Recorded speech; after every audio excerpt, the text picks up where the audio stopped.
Hi, everyone, and welcome to Poets in Conversation. I'm Phyllis Klein, and tonight's meeting is dedicated to the memory of Ron Karr, Muriel Karr's husband, who passed away last week on their 41st wedding anniversary. And Muriel is here with us today, and we are so happy to have her. We also tonight have two beloved local poets in the Palo Alto and Belmont area, Mirna Hirschl and Mary Dederer.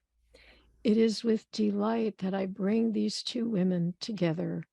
We have shared poems at the main gallery in Redwood City, at Cafe Zoe in Menlo Park, and online at many venues since the pandemic started.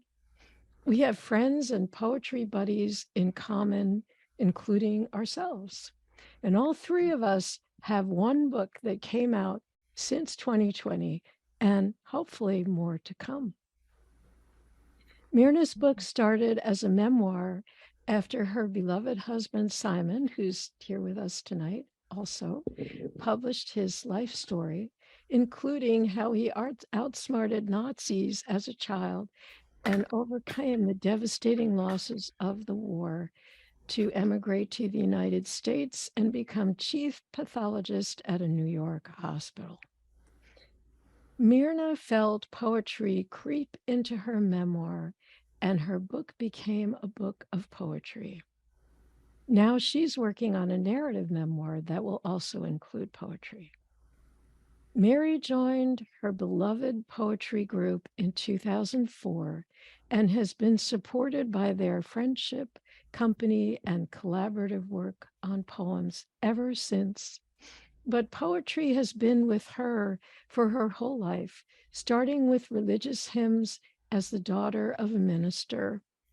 Mary attended Stanford University. She was a poet in the schools and a teacher at two local high schools, and then taught writing at San Jose State University.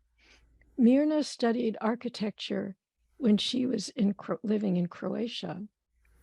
And after emigrating to the United States, she studied computer science and worked as a computer engineer for many years, in addition to raising her four children. I hope I have four right.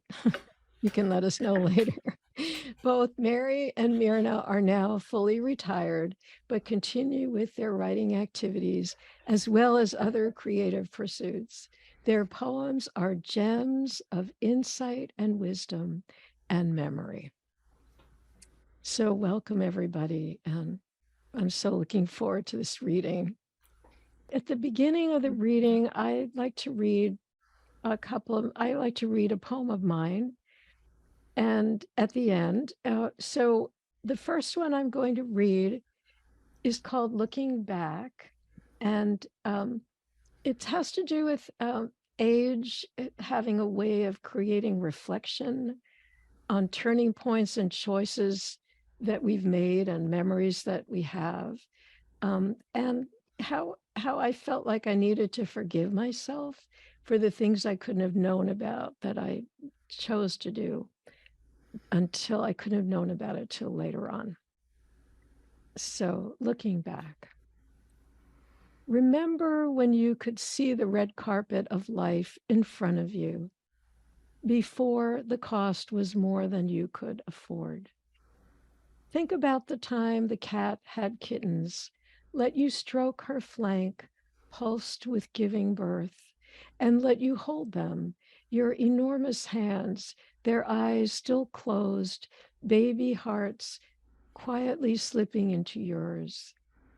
Think about your innocence, how lovely you were then, so intense with the sound of animals purring, and your cat, heavy with milk, eyes peaceful, motherhood so natural.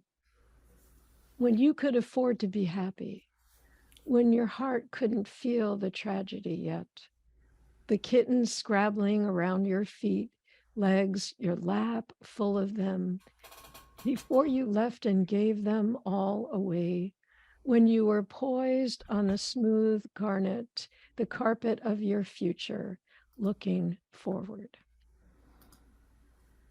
So now I'm going to introduce Mary Dederer. Oh, And in order to do that, I actually have to find this on my screen. Okay. Hi, Mary. hi. Mary Dederer was born in St. Louis and at 13 moved to California, going to high school in Stockton and getting her degrees and teaching credential from Stanford. She taught English at two Bay Area high schools and later at San Jose State, and taught poetry to students K through 12 at California Poets in the Schools, delighting in the poems of young elementary students. And here's a couple of lines from two of their poems. Pink loves red, but red doesn't know it. And the second one, I wake up at pink o'clock. I get dressed at pink 30. In 2004, Mary joined a small group of poets whose talent, warmth, humor, and good cooking, she says, keep her spirit alive. And I think some of them are here tonight. In 2021, her first book, These Things Remaining, was published. And it is my great pleasure to have Mary read for us tonight. So Thank you. thank you, Mary. Thank you all for showing up at this Zoom. My first poem is Dreaming. Past dark in November, one chirp from a nearby branch, and that's the end of it. Or not. The bird is dreaming, making a world of light and shadow in the night. A real world it cannot resist greeting, sleeping alive on the sleeping branch, making a world like a poem out of the dark, out of the almost nothingness of sleep. Somewhere the bird body knows leaves are growing, slightly trembling. The tree is dreaming wordlessly, saying leaves in its sleep to make a world. After watering plants, I pause on the steps and see up close a bee drinking from an upturned leaf, its delicate feet holding on to the edge. Who knows why it breaks my heart, the ardent thirst of these small lives. That one's been edited from the book form. The next one's called Evensong. In a small sycamore tree in the parking lot, they sing, a choir of birds, all together, scattered on the interior twigs and branches, enclosed by big leaves hanging down, the whole tree pulsing with their singing. I stand below, beside my car, looking up, feeling included as they sing their hearts out. Their motet moves back through their day, each little breeze and ruffled feather, each leaf sparkling in sunlight, and clean found water to drink and bathe in, and the joy afterward of wings flapping in place and feathers drying. It is just before twilight in early September. Their sleep will be filled with this sound, and they know it, and so we can hope will ours, when we turn away from our days and become folded in what lulls us to sleep unafraid. Maybe today, I've revised this one slightly too, edited it somewhat. Sun reaches over the polished maple table to the white cup, and now even to the wall behind me, as I sit eating a banana and watching the yellow leaves of the birch outside, where yesterday maybe 30 little birds, plump, gray, and almost furry, were hanging, some upside down, swinging on the pliant twigs, feeding on tiny bugs. I lift the cup to the great family of ours that witnessed the birth of this October morning. Maybe today I will feel new, as a spider in her brief emptiness must feel the newness of her web, strung between the same points as yesterday.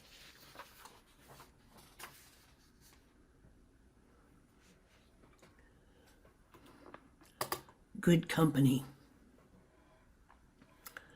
I walked as if disembodied among them, the Swedes on the streets of Stockholm that summer so long ago, watching their mouths making Swedish words, their faces lighten and darken with meaning, like hills under passing clouds.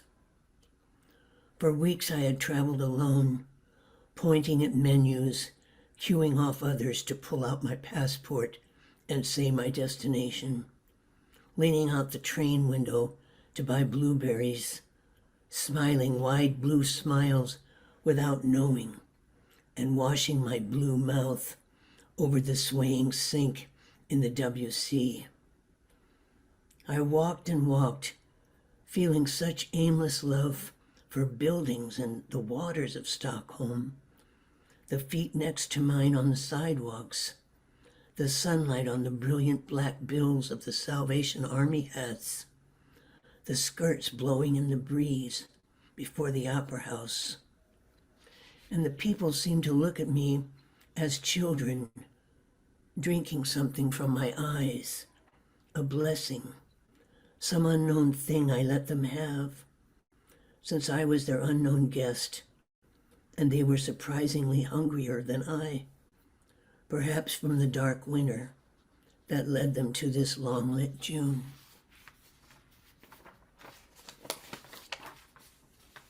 And this poem is about a friend of mine, and if you don't know him, maybe you have a friend or you are yourself someone whose wit and kindness can make a day more fun. Winter solstice 2018. I watched the Amtrak train arrive and pull away, waving to my young friend in case she is looking, though I can't tell. Then as the train leaves, I see Palmer in his orange jacket walking toward the crossing, and I shout, but my voice is weak and his ears are bad. I pray that he walks my way, and he does. I yell again, and when he looks ahead, I wave my arms as if I were hailing an ambulance. He sees me. I'm sorry I say that I can't come for Christmas, but I'm afraid of catching the flu from your grandchildren. Yes, he says, celebrate Christmas and die. We laugh a little. I can't force my daughter to inoculate them. Well, the two people I know who have the flu were inoculated, I tell him. There's only one God, he exclaims, and his name is irony. I cross myself and confess, I'm sorry the email I sent wasn't more clever. He swings invisible incense toward me and then splashes holy water on the air between us. And we part, stepping lightly into our holy day. And this one is about Hester Prynne. You may have been required to read The Scarlet Letter in high school, and I was required to teach it, and it just became a part of me after all those years. In her company, after Dimmesdale died and Pearl was safe in Europe, Hester Prynne lived at the edge of the town and walked the shore beside her little house. She watched the waves come always, always toward her, and the strip of land between her and the sea became the forehead of someone she loved. Her passion weaned returned to its root, and with her the wintering trees remembered the ripe shadows of their leaves on her hair.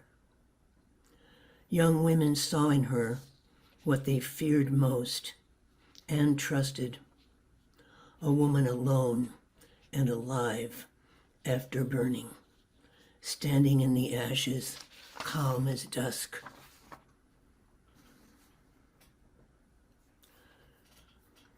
Soft focus.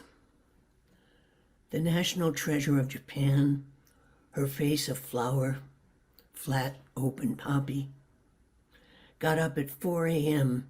to weave, and in the early light dyed her fabric, then set it in a stream, and ran down the bank like a child, her small feet drumming as she watched the blue banner furl with the rushing water. On a rock, she stopped to snatch back her handiwork and the streams, centuries of midnight blue indigo. At the end of her life, she asked for nothing more than this, guiltless as any leaf about to fall in the falling light, watching it all, and in the meanwhile, weaving.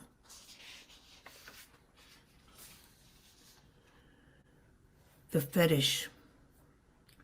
Standing small in the wood from which he was carved and in which he is kept still, his right arm broken off and the weapon it must have held, his left arm like a child at his side, his eyes narrowed fiercely at the danger coming toward him, the power box strapped to his waist, and on the box a mirror, a bit of mica here, though I've heard a bottle cap will do, to shine the evil back, away from his attention. He is ready for danger. He has become a separate thing, impervious, dense, affirming whatever he does.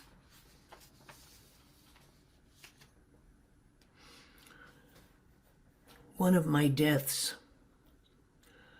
Driving alone on the coast late at night, headlights opening the road far ahead, farther it seemed than I had ever seen, past even my imagination and the promise of good. I was remembering his voice rumbling softly against my back, when suddenly, where I might have easily strayed, a car without headlights glided by, glowing dimly under the quarter moon, silent, fast, like a shark, paint peeling menacingly, white and gray, a death in dark waters. The ancient ones gasped, nodded to each other. This time it came from the left. They wanted me to know, to remember, to forget how close death comes, how easily we cross the line.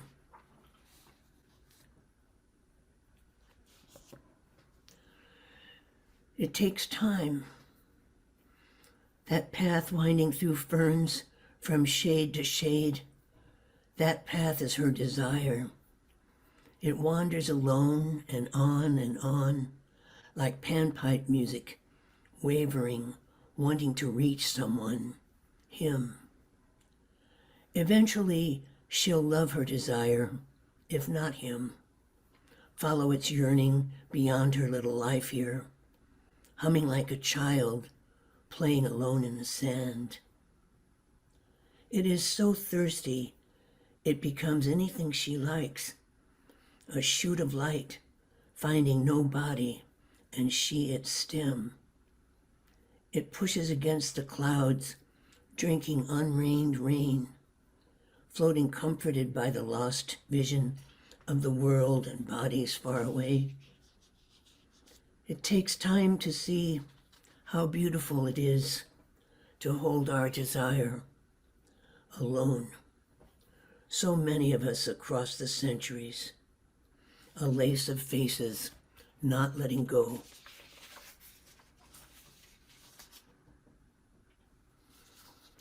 Poem with a headache. You have permission not to write, but instead to think of shade trees and breezes lifting leaves. You may even remember joy, carefully, breathing through it like a Zen monk from a good and distant place. Dogs sniff and lumber along in their master's footsteps. No words for their pain, no wish for it gone.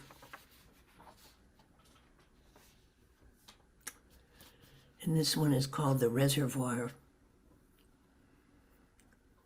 Starting up from the water and the wiggling fishes of light, a scroll of gulls begins to unwind the long page of the afternoon. I have come here so often, the loveliness no longer stops me. I am closer, like the long-married husband of a graceful woman. Everyone must have a place like this, a wife of land or water, in all ways good as sleep.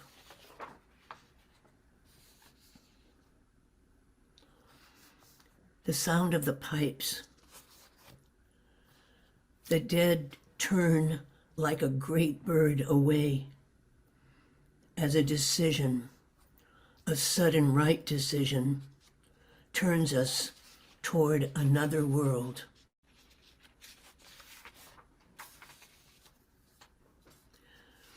Their hands.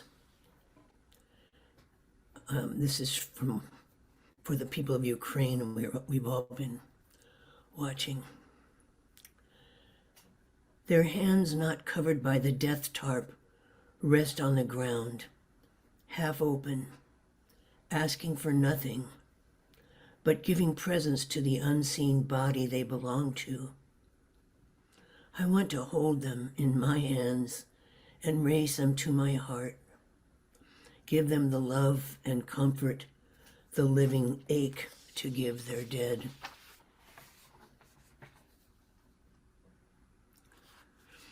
Virginia, my 90-something neighbor, this title is here, who walks faster than I do, always answers, "How are you?" with, "I'm still here."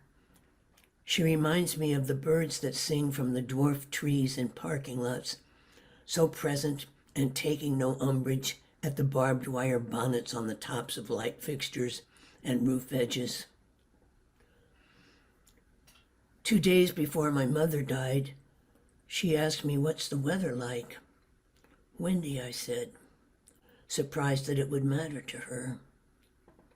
But now I see, grown older, that when our time is up, our space is up, and that the space that holds us and all the planet's creatures is the dearest lover we have ever had.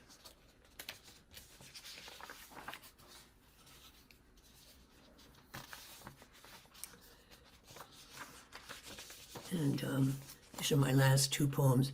This one is the title poem of my book. These things remaining. I remember Chopin preludes, late afternoons the winter my father died, when I'd sit at the dormitory window, watching dusk begin, and in the safety of near sleep, rest with the world on the new terms death and grief had made. And even the air seemed embodied, mortal, the walls, the wood, and I learned of loving desirelessly, the music of these things remaining. And my last poem is for all of you. Wish. I wish I could sing like a humpback whale, meaning no more than I am here across the waters, singing to you, holding you in my song. Oh, thank you, Mary. Oh my goodness. Thank you, Mary. It's wonderful. Yeah, just amazing. So Mirna, why don't you join me? And yeah, if anybody has a comment you would like to make spontaneously, please do go ahead. That was really such a rich reading, I said, I said each poem is like a bird flying by with It vivid is like colors. they're like little gems, every one. Oh, thank you. Yeah, Was it gems. 18 minutes? Was it within the time limit? You actually got in early. Yeah, you were I right. guess I read faster now that I'm nervous. Yeah, you didn't seem nervous at all. Oh, Yeah. good. So No, you did Lois, well. Lois writes in the chat, Mary, thank you for sharing such beautiful poems with us. The best Saturday Oh, evening ever. Very, Yeah, very, we're all very here. warm. Yeah. Very warm and Mary, what I find amazing with your poetry is that you seem, among 100 other things, that you seem to always be on the verge or just bending boundaries. When you talk about your relationship with birds and the leaves and the trees, the natural wonders, it always turns into something else, and you are part of it. And there doesn't seem to be much difference between things that are physically alive and the others. And the same way when you talk about death, and you do in quite a few poems, it seems to me more like a sleep, something undefinable, something that can be crossed, but with grace and in a calm sort of way. I don't know how you achieve this, but it's just something really remarkable. And I enjoyed every one of them. Just what I would call a poet's poet. It's beautiful. They're beautiful. thank you. Really, yes, totally agree. And I I think on the back of your book, Mary, one of the people you chose to have on the back who wrote a blurb for you says that your poems are they're quiet, but that I think but it's deceptive. It's like or they're about simple things, but it's very deceptive because they also are very deep, that short, quiet and simple, but totally deep, like goes into, like gives you the goosebumps, when you hear it. Yeah. And some of it I'm sorry. That's wonderful to hear, actually. Well, yeah. I mean, so from some of it, I think is the imagery also, and we could talk about this later too. But I wrote down some of the images and paraphrased actually. The tree is dreaming, saying leaves in its sleep. And is that the first poem in your book, actually? I think it is. I think it is now. And yeah, and when I read that, when I was reading your book, that just kind of woke me up, like really, like I thought, wow, that's such an unusual image and so beautiful. I wish I had thought of that. And then you have plump gray and almost furry. Oh, those little birds. The birds, the little birds. Maybe today I will feel new as a spider. And let's see what's happening in the chat here. David Zeltzer is saying, oh, wait, Muriel actually says, quiet, short, and deep. Yes. Goosebumps. Yes. Physical and spiritual. And then David says, a woman burned at the stake and survived, standing in the ashes. And Not at the stake, though. oh, what She wasn't burned at the stake. She was burned with her passion, but burned with her passion. Yeah. Hester Prynne, right? Yeah. yeah, Esther. Yeah. Yeah, and Hester also she got to know the strip of land Oh, by yeah. the ocean, like a strip of The land forehead of someone she loved. of the You know, forehead at of the someone. very end of the Scarlet Letter, because once the action is done, I think most people stop thinking. But there was an end, the last few pages where it says, she thought she might be. It doesn't say liberated woman, but it was sort of like she thought she might be that woman that could change the way society was, but she realized she couldn't be yet, but it was as if Hawthorne saw Mhm. what needed to happen way back in 1850, but and he, Wow. and she saw it too, at least in the book. He sort of shows that she saw it, but she Mhm. couldn't be it. She sort of thought she might be it, but she wasn't, you know. Yeah, it's pretty timely, actually, unfortunately. Yeah. Mhm. Yeah, Oh, also, yeah. since I had the benefit of having read the whole collection, not just those poems that you presented here tonight, there is always one motif that I find in many of your songs, and I think it creeps in almost all of them, and that's music. I'm sorry you did not present any of those, but I really love that. Uh, you may be mentioning one chirp of one bird, or you may be talking about the choir of birds, or you may be talking about the actual music composers and their pieces. It doesn't matter, but there just seems to be music in your poetry, whether you're mentioning it Yeah. or not. Just it Yeah. just So struck me I'm like going to that. read a few more of these comments that we have in the chat. And then I think Yes. Thank we'll you all start so Mira's much. reading. So let me just say, Mary, we're not done yet. So thank you for looking age in the face. This comes from Perry Longo with poetic Oh, acceptance and no fear. Amazing poems. oh, that's a wonderful. I'm gonna have to print these Yeah, we'll chats get you out, the right? chat. I can Yeah. do that if you Yeah, show me at the we'll end. make sure you get the chat. Okay. And then BK says, love your beautiful poetry. Your poems remind me, are you ready for this? Of Mary Oliver and Thomas Transdrummer, Lovely, lovely especially comments. as they delve into the world of nature and how one finds meaning and solace and wisdom in it. And then he wants to know who are some of your influences. So, yeah, I was wondering that too. Do you want to answer that now briefly? Oh, And we well, can, I mean, modern poets who are my influences are W.S. Merwin and, gosh, forgetting their names. that happens all the Lee time. Young Lin, I like him too. Oh, Li Young Lee, Lee yeah. Young Lin and, Mhm. it's not John Barry, but it's the one who lives in Tennessee and is an organic farmer. Do you know him?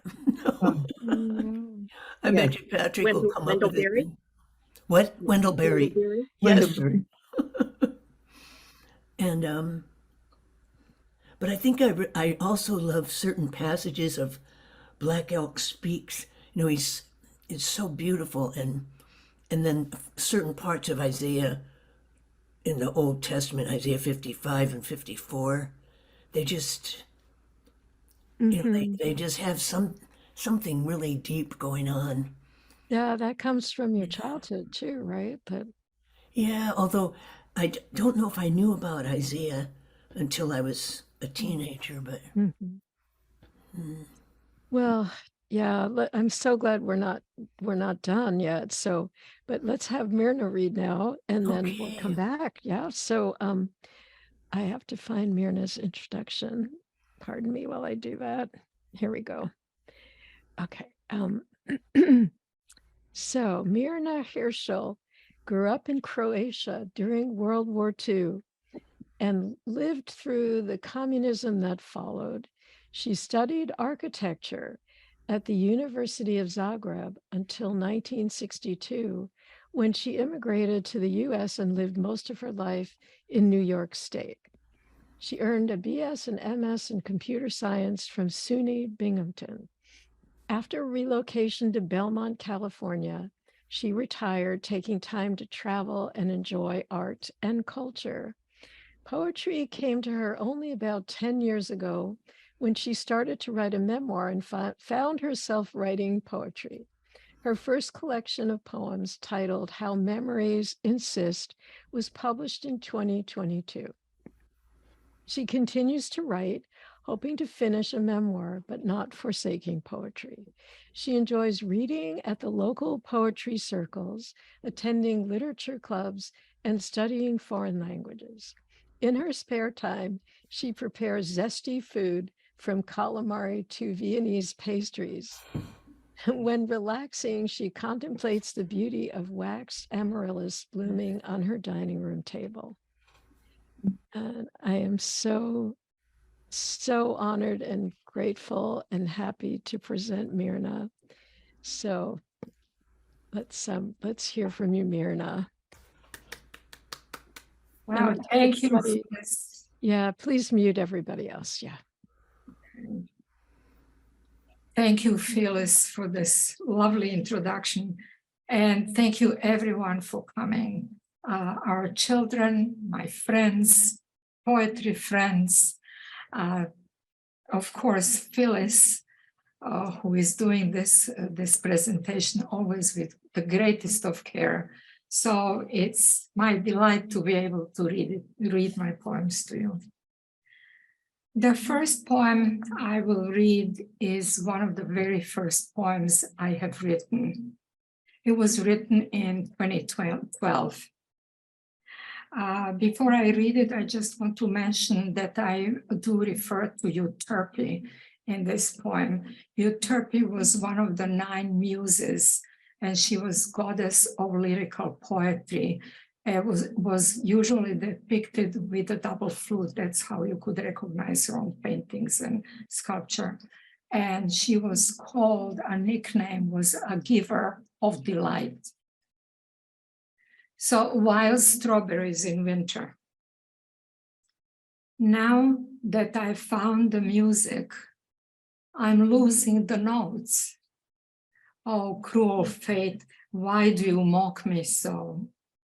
When I was young, I climbed the tree of living, blind to the branches in my eagerness.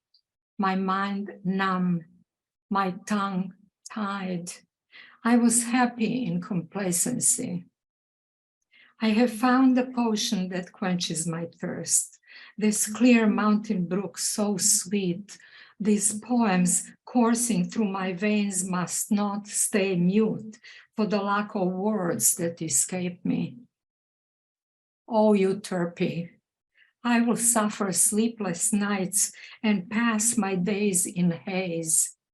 Only hold my paintbrush, lend me your double flute, help me find the precious words, speak them coherently, and I will be your willing slave. I will wait all night to welcome the buds as they open at dawn. I will comb an orchard for the blush of the first apple of the season. Like in a fairy tale, I will search the forest for wild strawberries in winter and lay them at your temple in humility. In the final and belated recognition, oh, my siren giving much delight, do with me what you will.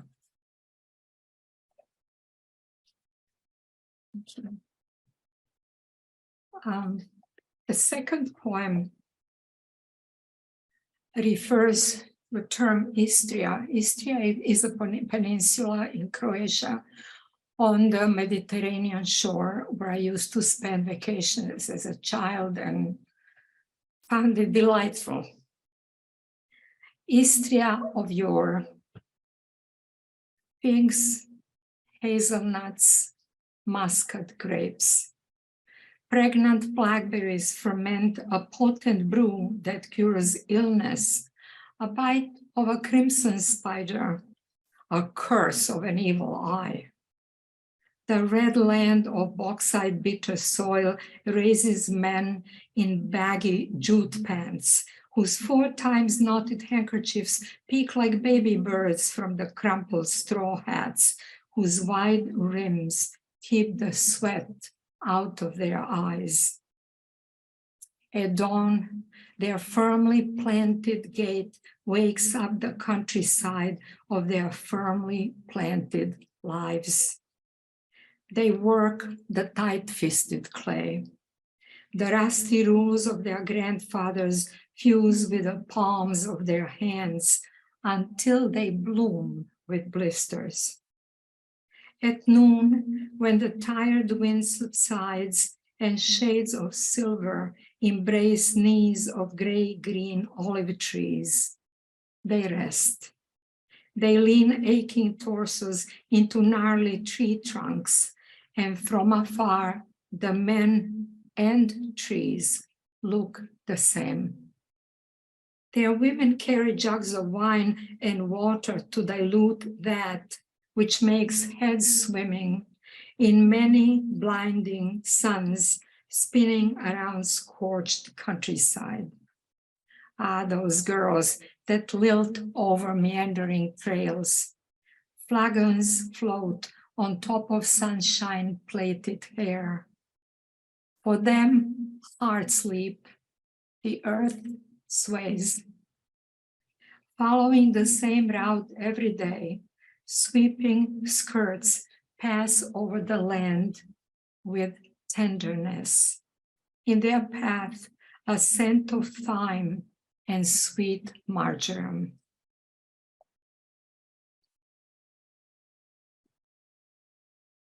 Those were wonderful times. But not all the times were wonderful. They were not idyllic. And so in my book, I've included a chapter on war experiences and the legacy of its horrors. So now I'll change the timbre a little bit. For his parents' sake, racket of boots on the staircase, commotion, panic.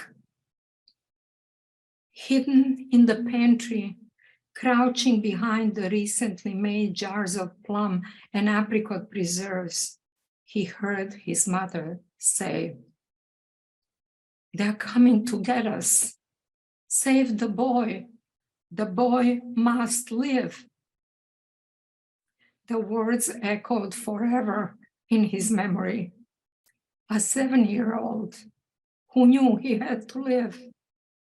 He owed it. In the deepest corner of his heart, in the hole agape since they carted his mother away, those words ticked like a disconsolate clock, reminded him of his duty, not just to live, not just, but meaningfully, despite knowing that the hole in his heart where grief bit into it will not heal. When a friend said, "We are a damaged generation," he resented this bitter verdict. Then he asked his heart about it, and it bled.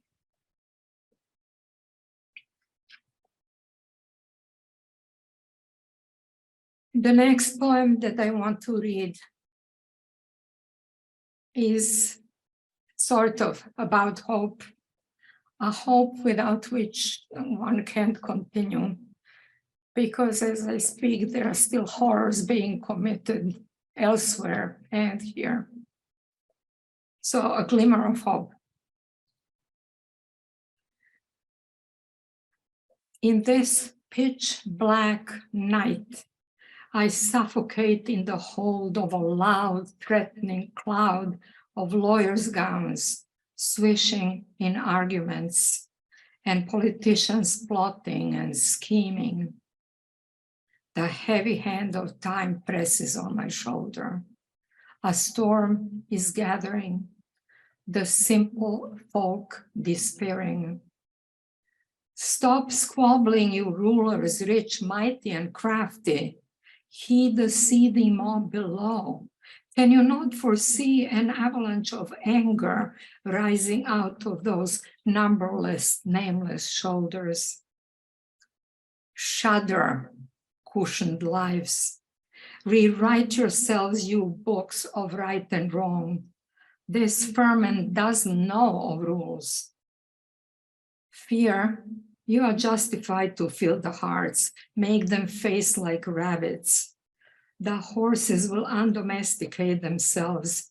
The bisons stampede over desiccated earth. And let no child's cradle be in their way, for accidents know not of guilt. Oh, Eisenstein, we need you now to record the silent screams before they are audible. Our nostrils, stunned obtuse by the good life, cannot smell anything, not the spreading fires, not even the stench of dead sea lions washed ashore on the petroleum-spilled black tarred beaches. Numbed, numb, how can we detect an odorless annihilation threat? It is almost morning. The light is seeping sheepishly into my room. Shaken by a nightmare. Is that what it was? I dread to hear the news. Listen to bewildered grown-ups already resigned or about to resign. This time, it will take the youth to lift the world out of its demise. I will look for answers in my grandchildren's faces. How I long to see sparks of elan in their clear, scintillating eyes, a determination settle in the stubborn jawlines. I will listen to their naive but sincere political arguments, watch the future brighten in youthful expressions. I think they will ripen well. In them only do I see the light.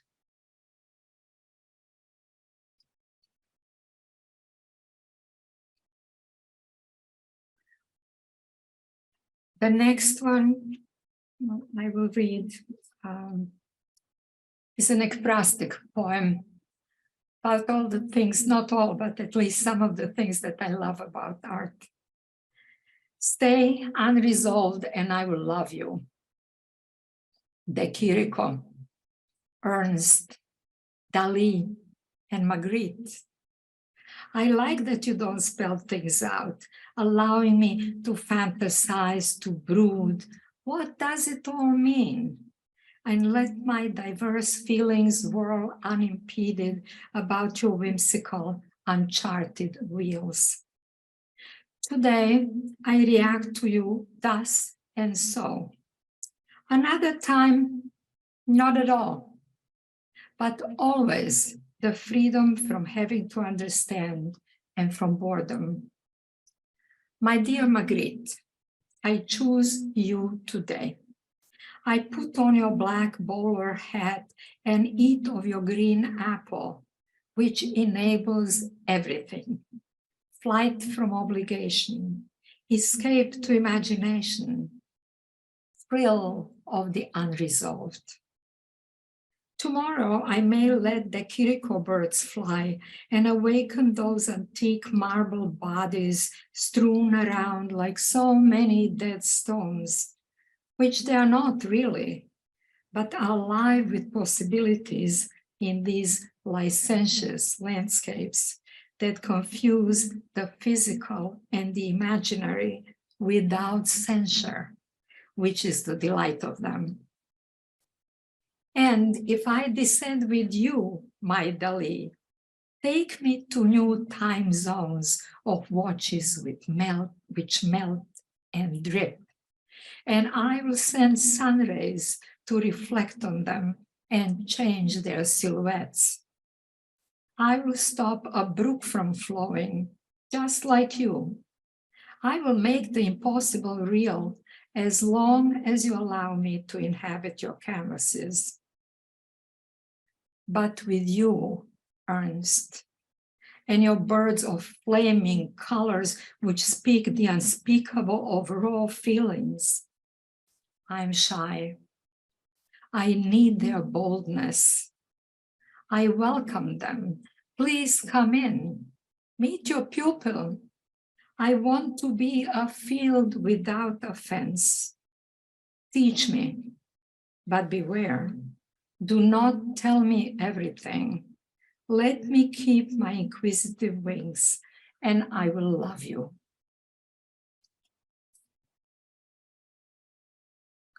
Thank you.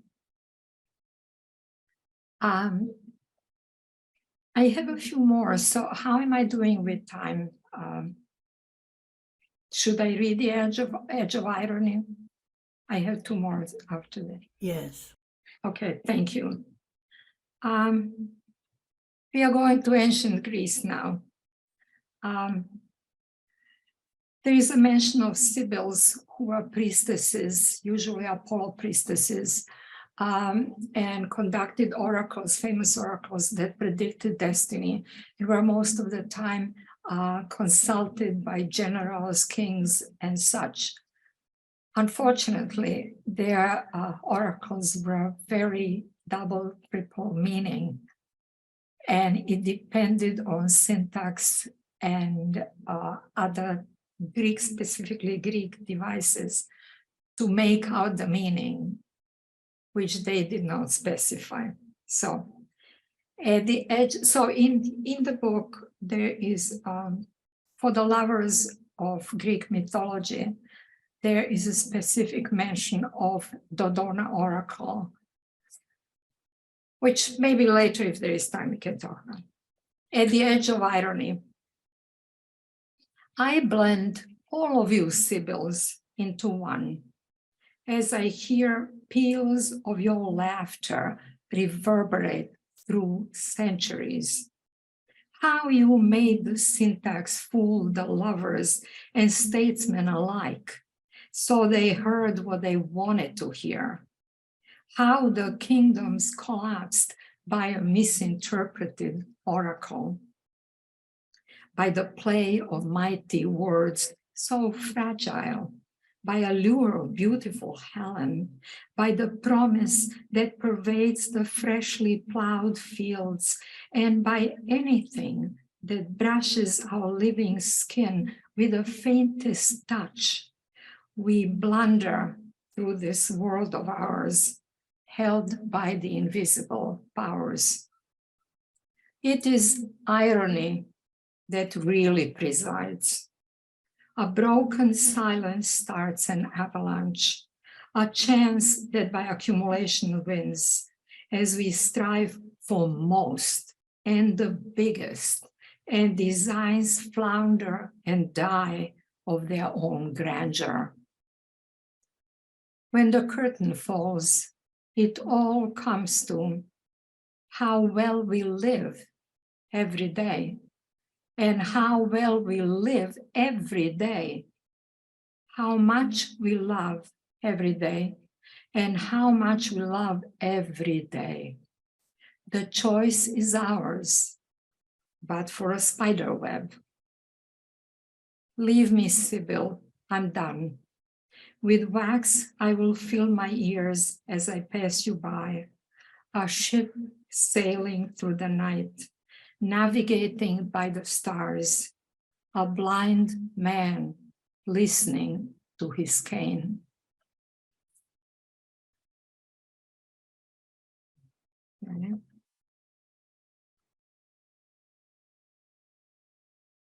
And now my favorite phrase, bending boundaries. I couldn't possibly do this or any other reading without going a little bit into languages. So bending boundaries. I speak in different tongues. I also think in different tongues, but the choice is not always mine, and that is the rub. Thoughts come and go in Croatian or English. If they appear in the wrong form, the insistent little devils, I have a heart-to-heart talk with them and dismiss them. When I stroll through the familiar speech forest of my youth, the word flowers glitter in shade of sentences, discreet, comely, scented with incense, size for a small child's hand. The smell of tiny crimson cyclamen reminds me of my school backpack, jammed with lost, uncultivated days. I pluck flowers from the forest floor and play with them like I would with toys, rules of the game in my bones. The grammar, the syntax, the murmur of the brook hop into a humble nosegay to be brought home and kept in a breakfast cup as long as they will last. At the edge of the forest, a view opens an English meadow. A rainbow of choices, bountiful, confusing, seducing array of orange poppies, agapanthus, orchids, bent on forming my thoughts to conform to their grammar, their syntax. I bind them into a lavish bouquet, fit for a porcelain vase. The forest fringe phrase. The words wander more and more often from one world to another, bending boundaries. In the end, they will riot together until I lose myself in them and find myself. I don't know yet what will be the form of the last word. And now the last one. Thank you. I'm old, but do not feel so. Ah, declares the mirror, life has its limits. You are old. I ignore it. I'm inside my dream garden, full of pale, fragile primroses. It is spring again. The morning breeze caresses the grass, and the grass caresses my bare feet. Down the path among the weeds, I walk deeper in time. Wild roses exude scented offerings to the temple of summer. The sun, leaning down on fields, urges nature to mature, furrows earth's crust, and speaks to ears of corn. Deeper, deeper. The aroma of ripening fruit mixes with late summer flowers. In my garden, plants do not age discriminate. Some barely shooting, some fully open, some with limbs become transparent, veiny, needy of consideration as they verge on their winter. And still, I don't see it coming. I say I do, but I do not. The inevitable cold end of the cycle is for someone else. I wander off looking for violets. Not so conscious of the seasons, they bloom twice, thrice, or continuously.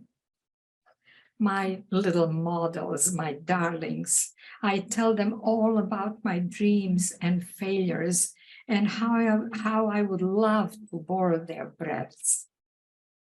I pluck a few bunches, root, soil, and all, plant them in a vase of amber, make them face the winter, face the mirror, survive winter. They tell me they want to be remembered, and so do I. By the family I raised, by the aroma of cakes I baked, by the words I said or wrote, or by the mute ones, those that I acted on most often, the incongruent, unreasonable ones, always more memorable. Remembered by anyone, a passerby who noticed my scarf grazed ground and told me so without knowing my name. Nor do I know his, but I still remember him. By a child whose rollaway ball I fetched and handed it back. By roads traveled or not, mapped, planned, or accidental. I believe that roads have memory. It all makes beautiful sense now. My life is 1,000 lives and many more opportunities. Ah, I say, mirror, life has no limits. You have it wrong. Thank you. Thank you for listening. Oh, thank you, Mirna. Thank you, Mirna. Yeah, let's everybody unmute for a minute and really thank these two poets. Lots of hearts. Woo! Wow.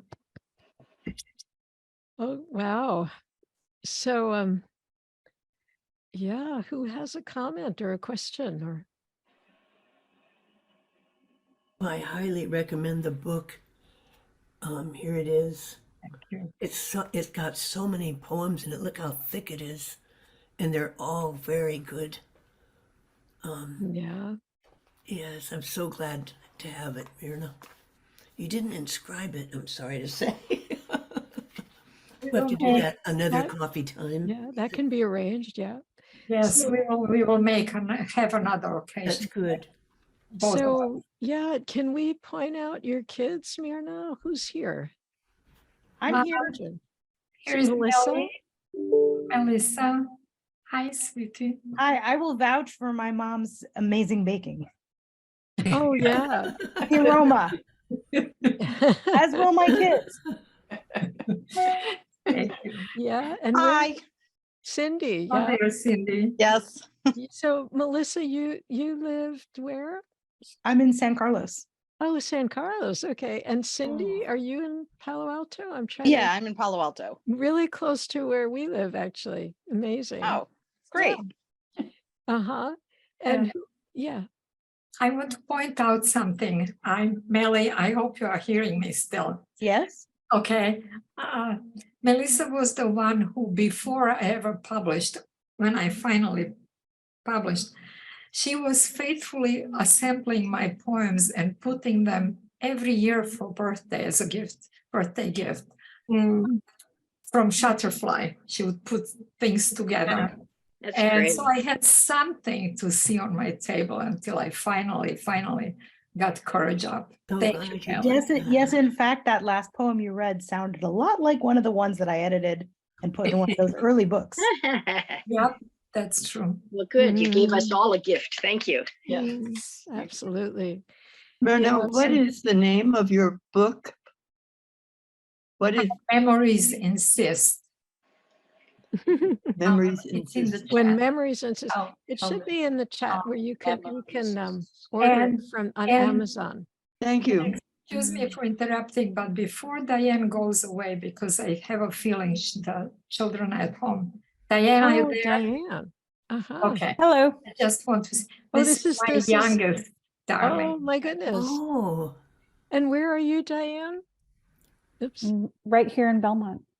Oh, okay. Yeah. So your kids are all really close by, except for the one in Switzerland. Is that right? Switzerland, and she said that she will try very hard to get here, but it's Yeah. difficult because there is 9 hours of difference, and yes. she recently started Oh, yes. working again. It's like, Yeah. That's a pretty, yeah.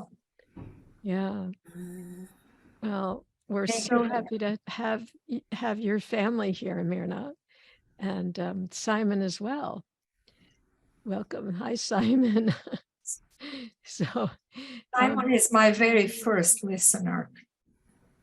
your very first, I'm sorry, what? Listener. Listener. Yes, He yes, put yes. up with me from the very beginning. Yes. Mhm. So Mirna, I'm really curious about you say that you started writing a memoir and that was in response to Simon's memoir, and that and I know your kids really wanted both of you to write. Yeah, is that right?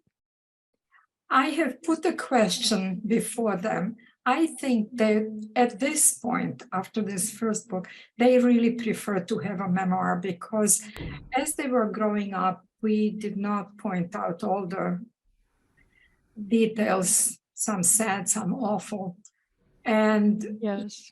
it doesn't work to sit down for children who just, let's say, came home from college full of news and spill all of that. So Simon first decided to write a memoir. And then obviously I haven't managed to do it until now. And I think they need to see that baby be born. But I'm thinking because I don't want to stop. I absolutely will not stop writing poetry, and I just even might do something, some poems in my memoir. I don't know. We'll see. So yeah, I'm really curious about how. So you say that the memoir just wanted to be written. This book, it wanted to be written in poetry, and I'm so curious about how that happened. Like, how did that call come to you, and how did you? I mean, had you been reading poetry throughout your life? Or? No, it's very curious. I have been this avid reader ever since I can remember myself. I did read occasionally poetry, but really not much. As if though, I don't know whether I was just afraid of it. I have no idea. But when I started writing the memoir, this is what happened. I would come to about page 20, maybe 21, 22, and just wasn't what I wanted. And then I tried to continue. And in order to pick up the threads, I read the first 20, 30, whatever pages. And I thought to myself, here's my problem. I can't stick to the facts. It's difficult. A memoir is not poetry, and it's not all imagination, not an honest memoir anyway, not the way I understand it.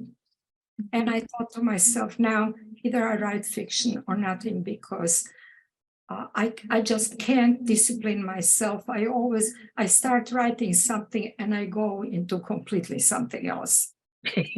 That's what happened.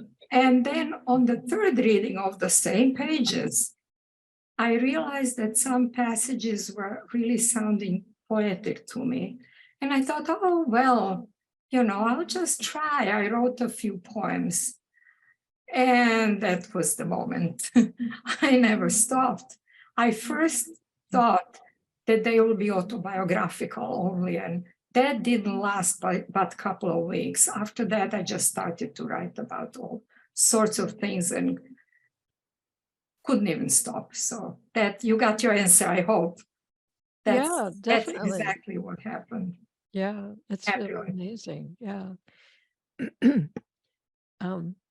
So let's see. So, okay, yeah, we have in the chat some ways to get Mirna's book, and also a recommendation for Mary's book too. Yeah, Muriel's applauding. Yeah, if you don't, it's really a wonderful book. I have it right here, and the cover is by somebody in your poetry group. Yes, Mary? Joyce Savory. Yeah, this beautiful artwork on the cover. So let's see. So who has some other questions? Do we have? Yeah, David, go ahead. Yeah, I just want to say I'm really glad Mirna, to hear you mention the surrealists that are comforting. Yeah, they're just really very fond of that particular. That was a wonderful. Whatever it is. And you're being so shy with meeting his boldness. That it just was so intimate with them. It was very sweet. Well, this is what happened. I usually mention things. In fact, I'm very fond of narrative, which then develops into something else. It's not supposed to stay a narrative.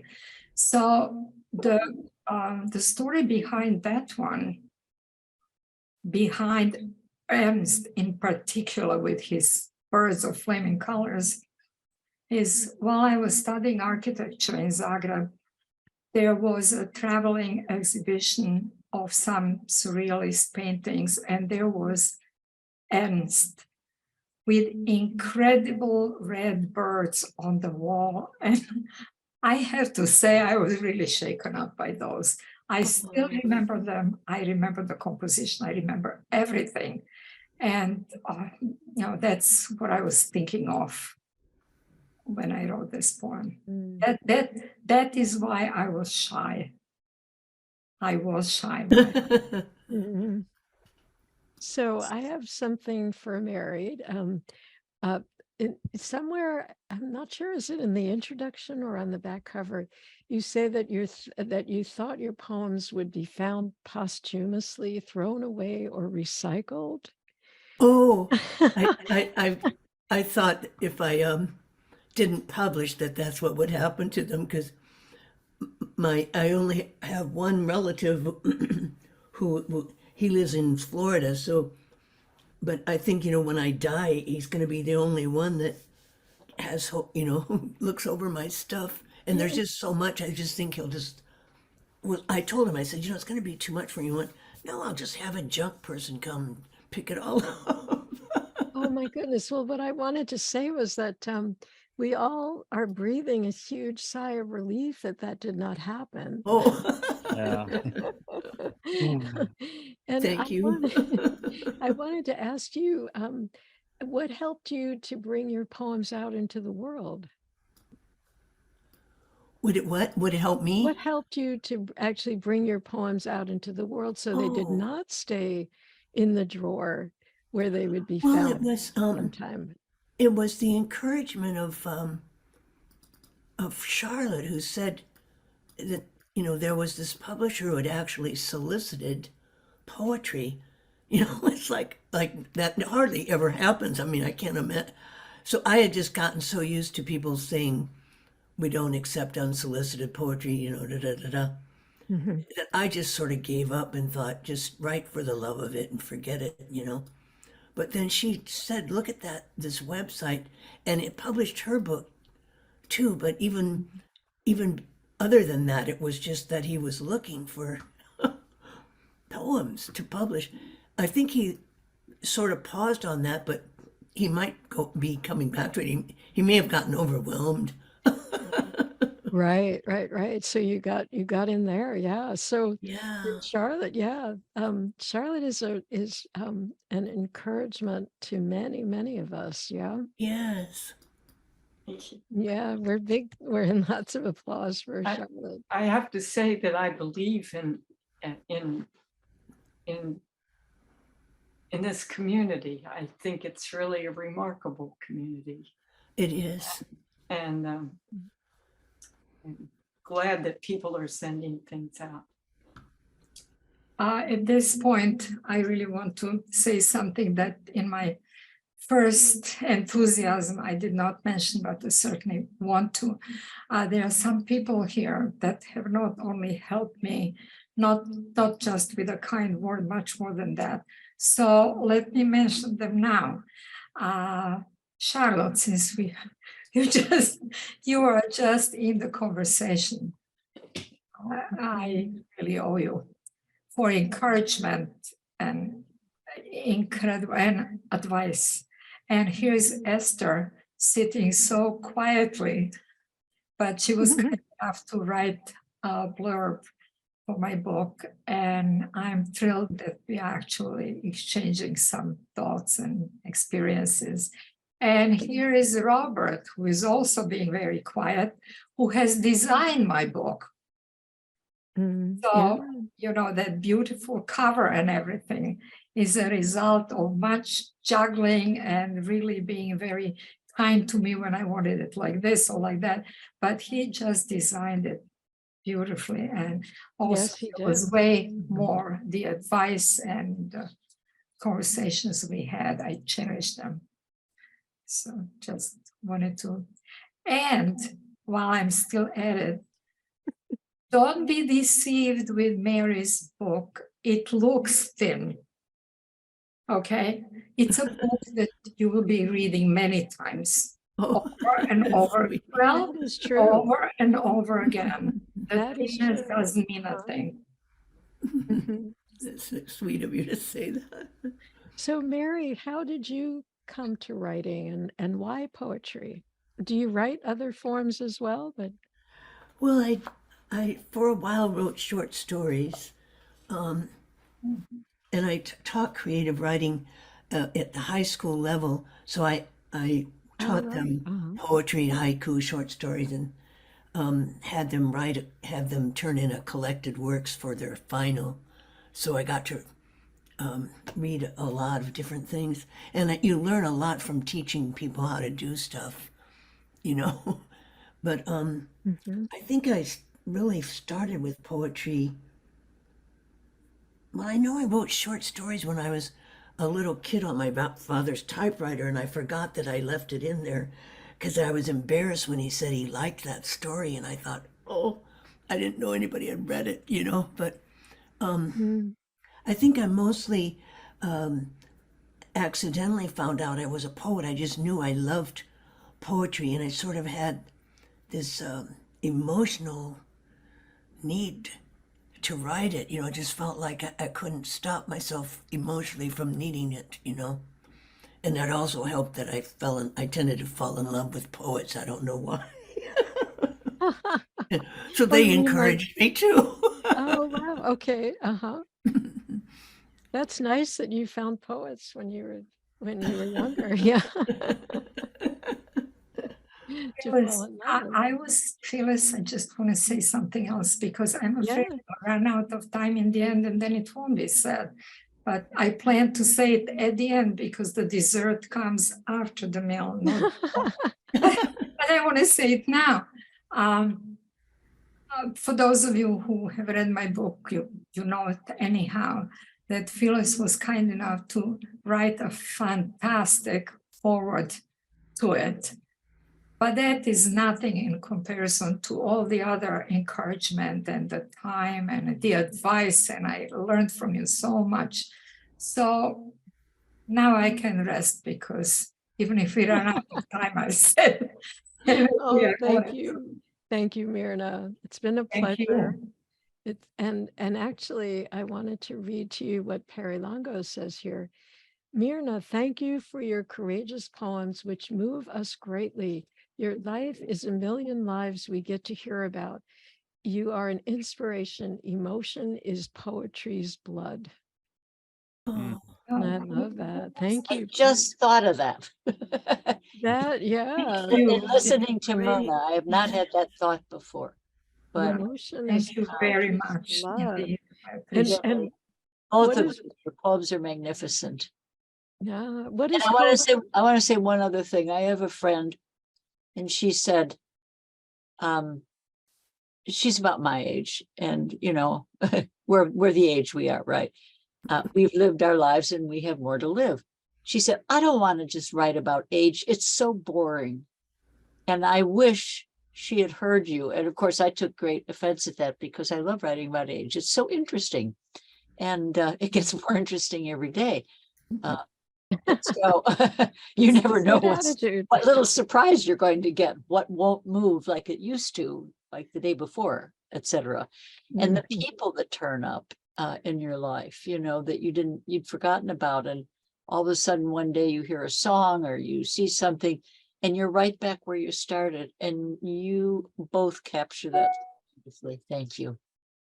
Oh, thank you, Perry. You're very kind. Thank you. Thank you, Perry. Yeah, I was going to say, so if blood is emotion is poetry's blood, does that mean that form is poetry's body? That I think that's an interesting metaphor to keep on looking at. It's interesting to think about. Mm-hmm. Yeah, and Muriel says Mary's encouragement of me has been important. So this goes more than one way. Yeah. well, it's so cute that she remembers because when we were having some kind of poetry workshop with Charlotte, I hadn't met Muriel before, but I was reading her poems, and at the end of the meeting, I just went, you're the real thing. And she remembers that I said that. But it's true. She is the real thing. Mm, Has she been on this poetry conversations with you yet? Muriel? Have you done this before? No. She's a good one. yeah, that's a really that's a really good Yeah. idea. Thank you for that, Mary. We'll talk, Muriel. So I did have, let's see, I had a couple of more questions. And so I was thinking about writing about death, and we've been talking about that a little bit. So we're at the age now where that's part of the landscape.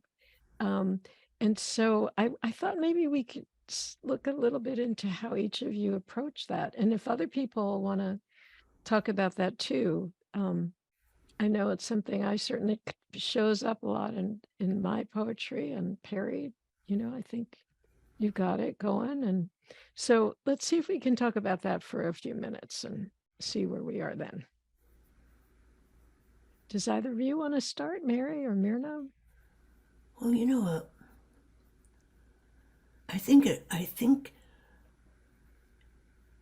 that now that I have more time to write, it feels like the longer you live, the more there's to write about, and then the better you write because you've read more, and I feel like I'm better at editing than I ever was of my own work. As you can see, I'm even better than I was when I published my book. Exactly. Never ends. But it also feels like life gets more dear, as you get older. It's like, you all know what I mean, so I don't need to go on. It's not just because you're going to die soon. It's just, after you're past the breeding age, it feels like you suddenly see life better. Like you see it more directly than when it kind of, pushed by your desire. But anyway. Yeah. It's like you have that distance to be able to look back on Yeah. things in a much different And to see the birds and the bees as truly birds and bees, and not as an explanation for mating. Well, you're also not distracted by working and family and children, so you have more Yes. time to focus on Yes. the light. That's true. Mm-hmm. Yeah. Also, here's another area of thought. When things start happening to the memory, how does a poet compensate if you are past the peak of your intellectual capacity? Let me put it this way. What then? I would love to hear from this group, whatever anybody has to say, if you have something to say about that. Could you say that again, what you just said? I'm curious to hear how other people, as poets, how other poets cope with declining years when your intellect is no longer exactly as sharp as it used to be. How does that that isn't writing, happening. your That isn't thinking? happening to any of us, Mirna. You. It's happening here so much that I wrote more than one poem about it. But maybe people have I see. a way of handling it. Huh. I'd like to say something about this, if I may. Yeah, Don. I think our intelligence waxes and wanes all the time. It's not just when we get old. And what I've done for many years is I write what I write when I can write it. And that particularly applies not just to waxing and waning intelligence, but to writing about difficult things. I think that, sometimes, I've seen a lot of death. A lot of people have, and I write about it, but I only write about it when I can.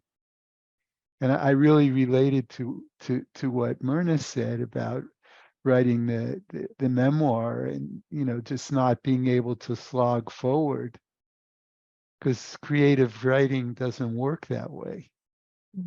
Anyway.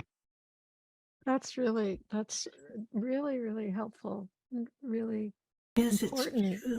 A lot to chew on. Yeah. I've been hit by people with dementia throughout my recent days, and asking how to cope with it is like asking how people cope with other diseases that they may have. And I know some people who are, or many people who are suffering from one disease or another. And when they have time and when they've recovered a bit from the pain they're suffering, they bravely try to write. That's how I think about it, Mirna. Well, I wasn't really thinking about extreme dementia or anything like that. I was just thinking about the run-of-the-mill, everyday, nice and slow. But What was that your word poems again? don't Something poems don't milder, seem but still slow. annoying. Yeah. They So don't seem okay. slow, though. And Yeah. maybe intellect doesn't have as much to do with good poetry as we assume it does. I mean, it's certainly, you can't, you don't want to be stupid in writing, but just because you can't think of the words as fast as you used to, or, you're not as excited about life, There's this one dog trainer, you might see him on TV.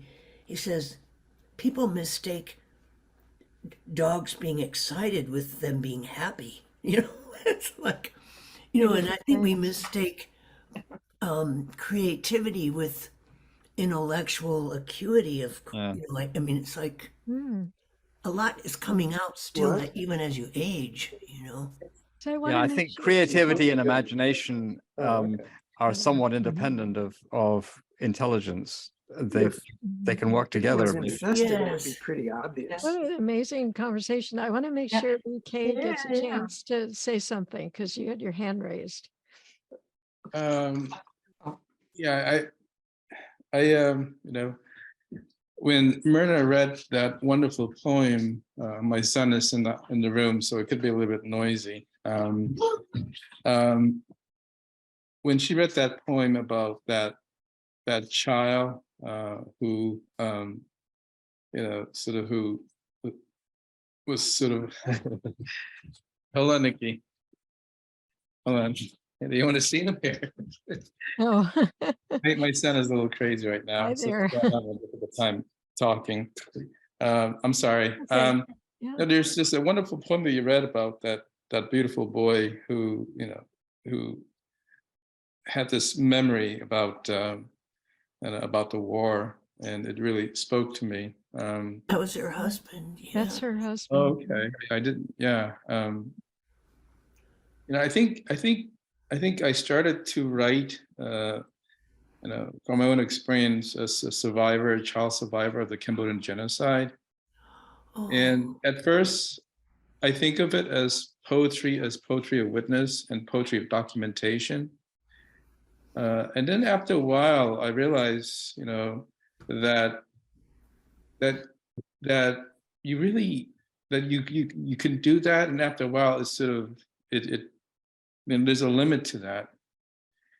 And I think once you reach that limit, whether it's memory or knowledge of that historical period, I think what other people have said, including Mary and others, is the idea of trusting the poem and trusting the imagination, that those things are also as valid as accuracy, as factual sort of memory. That the poem itself is its own thing, and we have to trust it and trust its craft, and so on. And I'm in a process of writing sort of. I wrote a book that supposedly came out of like a memoir, but I couldn't make it a memoir because of the limitation of memory. So I kind of turned into a novel. I don't know if that makes sense. Oh. But the idea is that it's really difficult to sort of balance memory and facts, and then what we experience and how we feel and how we write about things. And that's the challenge. So I really trust the craft and poetry and literature. I think more than I trust memory. I don't know if that makes sense. I'm sorry. Oh, it makes That's as best I could do. Beautiful. Yeah. Yeah. I also think that life has a way, when we're young, we're engaged in whatever, I mean, we're full of our own emotions, we're full of whatever, Yes. and then we have children or whatever else happens to us, and that pulls us in another direction. And all the time, it seems as if you really want to write poetry, there's always something stopping you, or something keeping you, or something pushing you in some direction. And then finally you get to our age when you can't remember anything, except that you do. All that is there somewhere. And I know what you mean, because I can't remember. I mean, don't even ask me what I did last week, I can't remember. But anyways, some part of you, I somehow feel as a poet that some part of you, there's something you wanted to say, and soon, and now maybe is the time. And it doesn't matter how it just matters that the thing you want to say is going to get said, and because in the end, I think it all comes down to simplicity. Yes. To what? Simplicity. Simplicity. Bravo.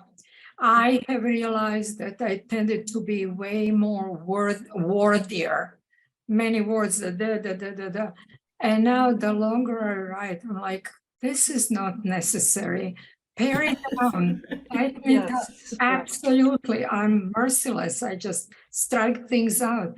And the stuff is getting better. But there is also something that I wanted to say in support what you just said, Charlotte, which is, it really ties in beautifully. How the things were in a person before they come out. I couldn't even explain it to myself in the beginning. How is it that all these years I never wrote any poems, but when I started writing them, I didn't want to say to anyone else, gee, they're coming out by themselves, because it sounded just so presumptuous and so ridiculous. Like, what do you mean? Genius, and then at 3 o'clock in the morning, a poem comes out. But it's exactly what was happening. Yeah. Because they must have been there. Nobody can write them out, like out of the blue. They were raw, sure, clumsy, whatever. But that's what you're talking about, right? That's what I'm talking about. But it also needs age, because I've taught poetry a lot of places, and many young people will say, who've just started, oh, it just pours out of me. It's so basically, it's so easy to be a poet, and that's wonderful. And I'm glad for them and everything. But Patrick maybe wrote something. I remember a word that he said about someone who was saying that, with that kind of utter assurance of the young, it just pours out. And he said, yeah, and you're going to spend the rest of your life sopping it up. Yeah, really. Or one time Walter quoted, I don't know, it was a French poet, but he said, well, it might have been Rimbaud or something, but he said, the muse gives you one line, and then your task is to make it so the reader doesn't know which line she gave you. You know, like you try to get the rest of the poem as good as that one inspired line. Yeah. Oh boy, Yeah. right. Who was that? Who was Walter quoting? That's what I can't remember whether it was Rimbaud or I can ask him. Yeah. Maybe he'll Robert remember. Graves said something like that. Oh, did he? Yeah, but not quite in the same way. So if someone else said it, I'd be really interested to know. Yes, I'll see if Walter will respond. Yeah, let us ask him. know. Well, you know, we've actually, our conversation has been really, really amazing and rich tonight. And so I'd like to close up this portion, and then if you want to stay longer, we can certainly do that too. So let me read my poem that I brought to end on. And I want to thank everybody so much for being here and participating. It's been another amazing experience. And Mirna and Mary, thank you so much. It's just really wonderful. And so this poem, I want to dedicate this poem to Ron Karr for Muriel. I think it's kind of, you know, it's a little bit like what we've been talking about. So I'll read it and you can see what you think. I wrote 100 poems. I wrote 100 poems in the sleepless hours last night, when each moment dented my shoulders with the weight of loss. I knew every word would slip from its air current of brainwave into an invisible grave. I knew fatigue's arms would embrace my neck, would press on heavy lids of eyes encircled with exhaustion when it was time to rise. There are 100 ways to lose a dream, asleep or awake.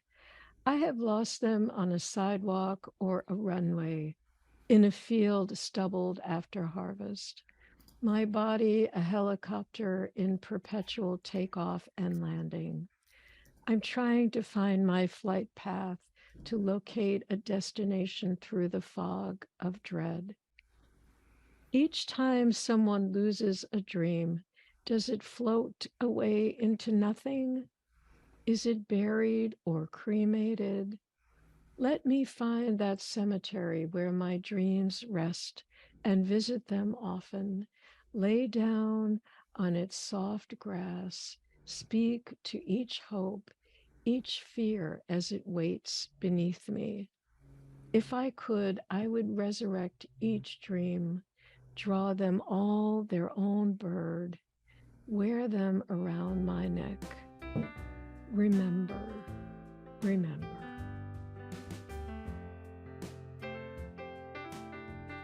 Thank you, everyone, so much.